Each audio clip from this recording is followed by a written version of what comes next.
Movie की शुरुआत अंतरिक्ष में तैरते एक विशाल स्पेसशिप से होती है जो पृथ्वी से दूर एक नए ग्रह की ओर जा रहा है। इस मिशन का उद्देश्य उस ग्रह पर इंसानी कॉलोनी बसाना है। जहाज में मौजूद सारे यात्री और क्रू सदस्य हाइबरनेशन पॉड्स में गहरी नींद में हैं, जबकि जहाज ऑटो पायलट मोड पर अपनी मंजिल की तरफ बढ़ रहा है। लेकिन अचानक रास्ते में उल्कापिंडों की एक बारिश जहाज से टकरा जाती है। लगातार टक्करों की वजह से स्पेसशिप बुरी तरह क्षतिग्रस्त हो जाता है। स्थिति को संभालने के लिए जहाज का AI system emergency protocol active कर देता है और सभी हाइबरनेशन पॉड्स को लॉन्च कर देता है ताकि वे पास के किसी रहने योग्य ग्रह पर इमरजेंसी लैंडिंग कर सकें। इन्हीं पॉड्स में से एक में मौजूद है एंडी रामिरेज, जो एक माइनिंग इंजीनियर है। अचानक झटकों से उसकी नींद खुल जाती है। वह पूरी तरह घबराया हुआ है क्योंकि उसे समझ नहीं आता कि क्या हो रहा है। तभी पॉड के रोबोटिक सिस्टम उसे ऑटोमेटिकली स्पेस सूट पहनाते हैं और लैंडिंग के लिए तैयार करते हैं। जब एंडी बाहर देखता है तो उसे अपने जैसे कई पॉड्स उस अनजान ग्रह की ओर गिरते हुए दिखाई देते हैं। एंट्री के दौरान रफ्तार इतनी तेज होती है कि कुछ पॉड्स में आग भी लग जाती है। किसी तरह एंडी का पॉड बच जाता है, लेकिन वह तेजी से नीचे गिरते हुए एक पहाड़ी से टकरा जाता है। जोरदार टक्कर के बाद एंडी बेहोश हो जाता है। कुछ देर बाद जब उसे होश आता है तो वह खुद को उल्टे पड़े पॉड के अंदर पाता है। बाहर सन्नाटा है, आसपास कोई और पॉड दिखाई नहीं देता। उसका स्पेस सूट एआई, जिसका नाम लियोनार्ड है,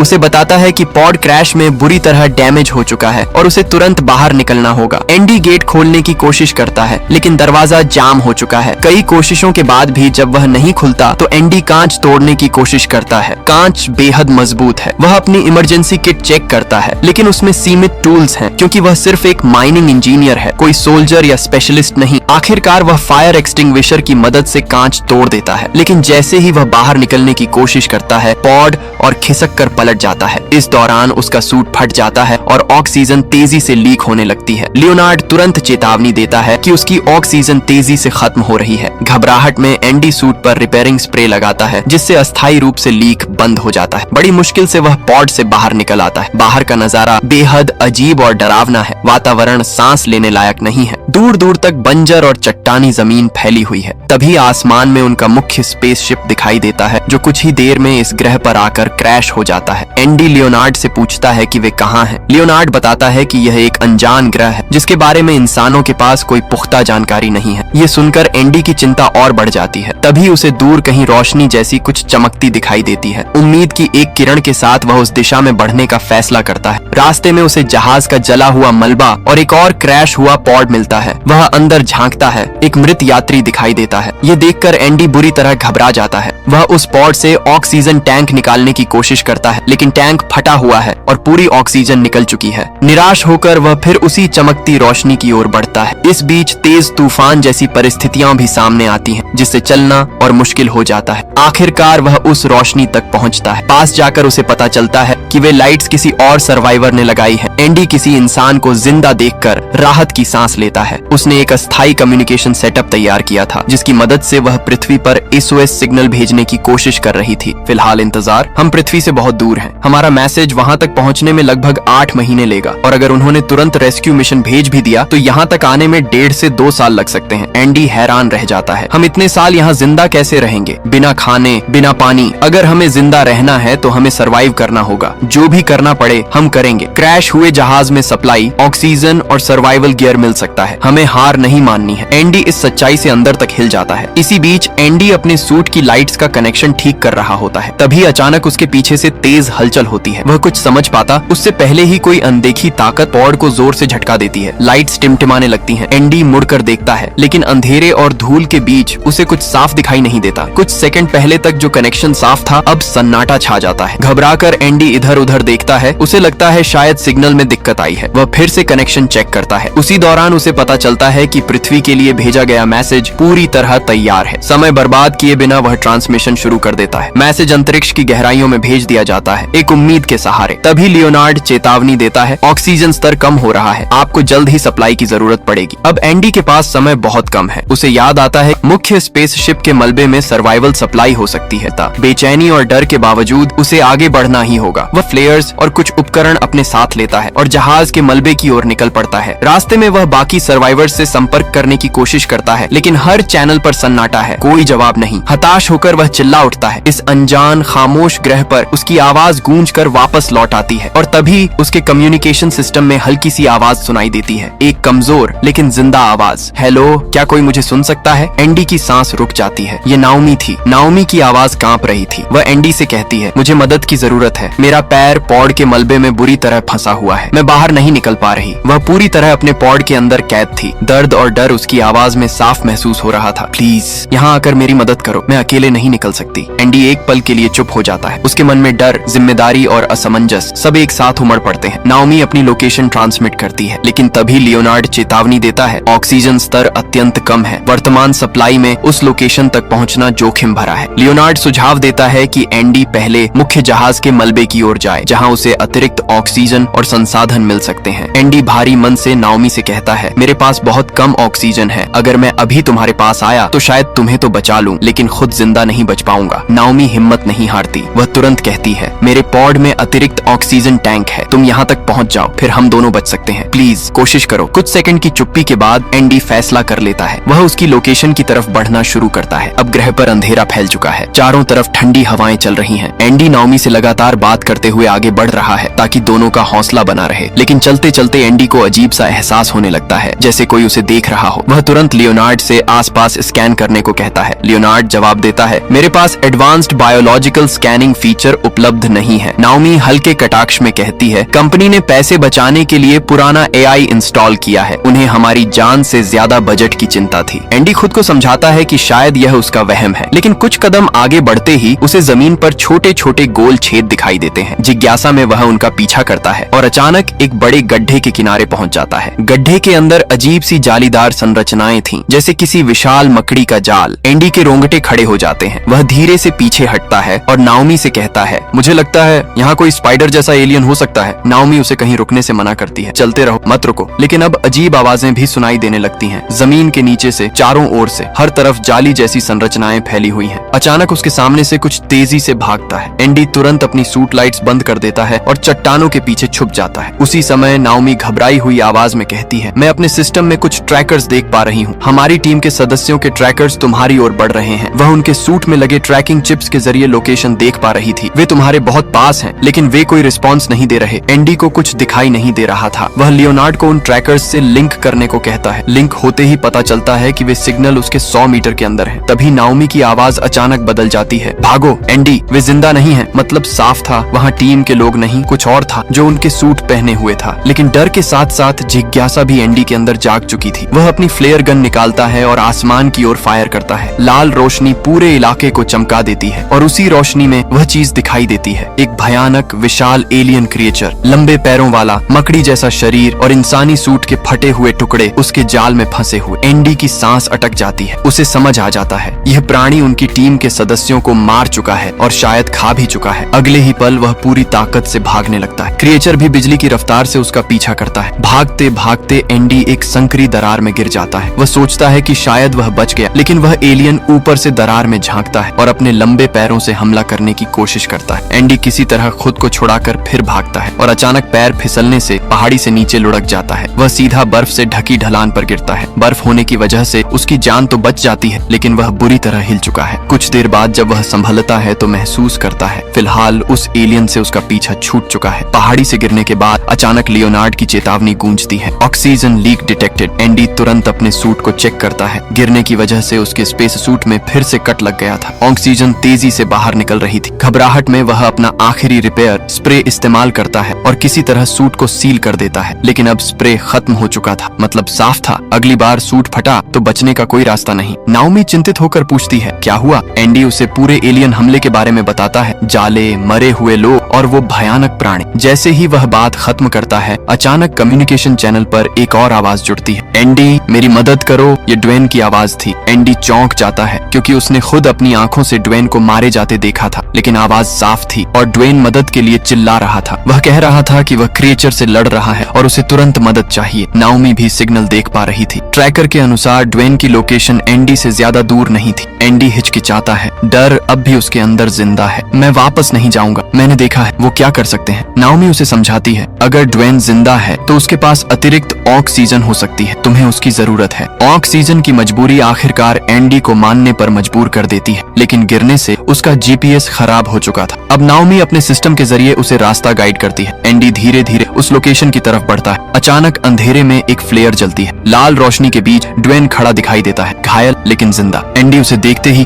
उसकी तरफ भागता है और तभी अचानक पीछे से वही विशाल एलियन क्रिएचर ड्वेन पर झपट पड़ता है। एक ही पल में वह उसे जमीन पर गिराकर चीर फाड़ देता है। एंडी डर के मारे एक क्रैश हुए पॉड के पीछे छिप जाता है। उसके सामने ड्वेन का भयानक अंत हो जाता है, लेकिन खतरा अभी टला नहीं था। एक दूसरा क्रिएचर उसकी मौजूदगी भांप लेता है और उसकी तरफ बढ़ने लगता है। एंडी की सांसें तेज हो जाती हैं। तभी पास में पड़ा एक पॉड अचानक एक्टिव हो जाता है। उसकी लाइट्स ब्लिंक करने लगती हैं। क्रिएचर का ध्यान भटक जाता है और वह उस पॉड पर हमला कर देता है। असल में नाओमी ने रिमोटली उस पॉड को एक्टिव किया था ताकि एंडी को भागने का मौका मिल सके। वह टीम की सुपरवाइजर थी, इसलिए उसके पास सिस्टम एक्सेस था। एंडी तुरंत दूसरे पॉड के अंदर घुसकर छिप जाता है, लेकिन तभी गलती हो जाती है। नाओमी दूसरा पॉड एक्टिव करने की कोशिश में उसी पॉड को ऑन कर देती है जिसमें एंडी छिपा हुआ था। अंदर लाइट्स ब्लिंक करने लगती हैं। क्रिएचर अब सीधे उसी पॉड की तरफ बढ़ रहे थे। अंदर एक मृत शरीर भी पड़ा था और उस अंधेरे बंद जगह में एंडी का डर कई गुना बढ़ जाता है। वह नाओमी से कहता है, इसे बंद करो जल्दी, लेकिन सिस्टम रिस्पॉन्ड नहीं करता। अब एंडी को लगता है यही उसका अंत है। आखिरी कोशिश में नाओमी सारे पॉड्स एक साथ एक्टिव कर देती है। चारों तरफ लाइट्स ब्लिंक करने लगती हैं। क्रिएचर कंफ्यूज हो जाते हैं और अलग अलग दिशाओं में बंट जाते हैं। यही मौका देखकर एंडी पूरी ताकत से भागता है, लेकिन कुछ क्रिएचर उसे देख लेते हैं और फिर से पीछा शुरू कर देते हैं। भागते भागते एंडी अचानक एक धुंधले इलाके में पहुंच जाता है। चारों तरफ घना फॉग। क्रिएचर उस सीमा तक आते हैं, लेकिन एक कदम भी अंदर नहीं रखते। वे वहीं से वापस मुड़ जाते हैं। एंडी हैरान है। तभी उसे आसपास चमकते हुए जुगनू दिखाई देते हैं, बेहद खूबसूरत नीली हरी रोशनी बिखेरते हुए। कुछ पल के लिए वह इस सुंदर दृश्य में खो जाता है, लेकिन अचानक उन जुगनुओं का रंग लाल हो जाता है और अगले ही सेकंड वे झुंड बनाकर एंडी पर हमला कर देते हैं। वे साधारण जुगनू नहीं थे, वे आक्रामक जीव थे। एंडी किसी तरह खुद को बचाते हुए आगे बढ़ता है। नाओमी अनुमान लगाती है शायद क्रिएचर इनसे डरते होंगे, इसलिए वे फॉग एरिया में नहीं आए। लेकिन तभी एंडी को जमीन के अंदर से गहरी घरघराहट सुनाई देती है। वह कहता है, नहीं, वे जुगनुओं से नहीं डर रहे थे, वे किसी और चीज से डर रहे थे। और अगले ही पल जमीन उसके नीचे हिलती है। अचानक मिट्टी फटती है